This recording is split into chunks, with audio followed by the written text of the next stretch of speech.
నమస్తే తెలుగోడా. ఆదాబ్ హైదరాబాదీ. నేను మీ డేవిడ్ వార్నర్ను. మీ తెలుగు కవి శ్రీశ్రీ చెప్పిన మాట నా గురించే కావచ్చు. నిప్పులు చెరుగుతూ నింగికెగిరితే నిబిడాశ్చర్యంలో వీరు, నెత్తురు కక్కుతూ నేలకు రాలితే నిర్దాక్షిణ్యంగానూ వీరే.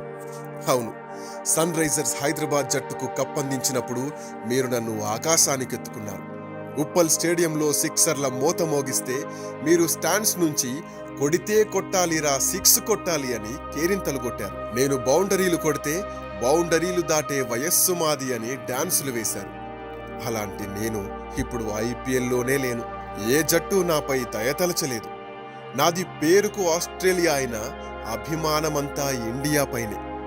నా కూతురుకు ఏకంగా ఇండియా అనే పేరు పెట్టుకున్నాను. చూడండి, ఈ దేశం అంటే నాకెంత అభిమానమో. హిందీ, తెలుగు సినిమా పాటలకు నేను, నా కుటుంబం ఎంత బాగా డాన్స్ వేస్తామో మీకు తెలుసు కదా. అది అలవోకగా వేసే డాన్స్ కాదు, ఆత్మానందంతో చేసే తాండవం. అసలు నన్నెందుకు ఎవరూ తీసుకోలేదు? నేనేం తక్కువ చేశాను? ఒక్కసారి రికార్డులు చూసుకోండి. ఏ విదేశీ క్రికెటర్ కూడా ఐపీఎల్లో నాలాగా 6,000 పరుగులకు పైగా చేయలేదు. గొప్పగా చెప్పుకునే Chris Gayle, McCullum, de Villiers, du Plessis, Maxwell కూడా నా తరువాతే ఉన్నారు. 3 సార్లు ఎక్కువ పరుగులు చేసినందుకు నాకు ఆరెంజ్ క్యాప్ ఇచ్చారు. ఈ దునియాలో ఎవ్వరికీ సాధ్యం కాని విధంగా ఐపీఎల్లో నేను 62 హాఫ్ సెంచరీలు బాదాను. ఇన్ని రికార్డులున్నా నన్నెందుకు ఎవరూ ఆదరించలేదు? కారణం ఒక్కటే. ఇక్కడ క్రికెట్ ఒక్కటే ఆడొస్తే చాలదు, ఇంకా చాలా నాటకాలు ఆడాలి. అవి నాకు రావు. నన్ను మొరటోడు అని నిందించారు, ఆవేశపరుడు అని ముద్ర వేశారు, థగ్గీష్ అని దారుణంగా హేళన చేసిన వారు ఉన్నారు. ఆస్ట్రేలియా క్రికెట్కు గుడ్ బై చెప్పినా నేను ఐపీఎల్ ఆడాలనే అనుకున్నాను. ఇండియాలోని స్టేడియాలన్నీ కలియ తిరగాలనే భావించాను. ముఖ్యంగా నా ఉప్పల్ స్టేడియంలో మీ అందరి ముందు మెరవాలని తప్పించాను. కానీ యుద్ధ భూమిని వదిలి వెళ్తున్నాను.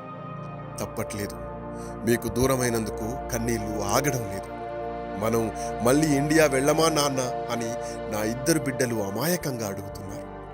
ఐపీఎల్ సీజన్ వచ్చిందంటే చాలు బ్యాగులు సదిరే నా భార్యకు ఇప్పుడు ఆ పని లేదు. క్రికెట్లో నాదొక చరిత్రగా మిగిలిపోవచ్చు, నాదొక ముగిసిన గతం కావచ్చు.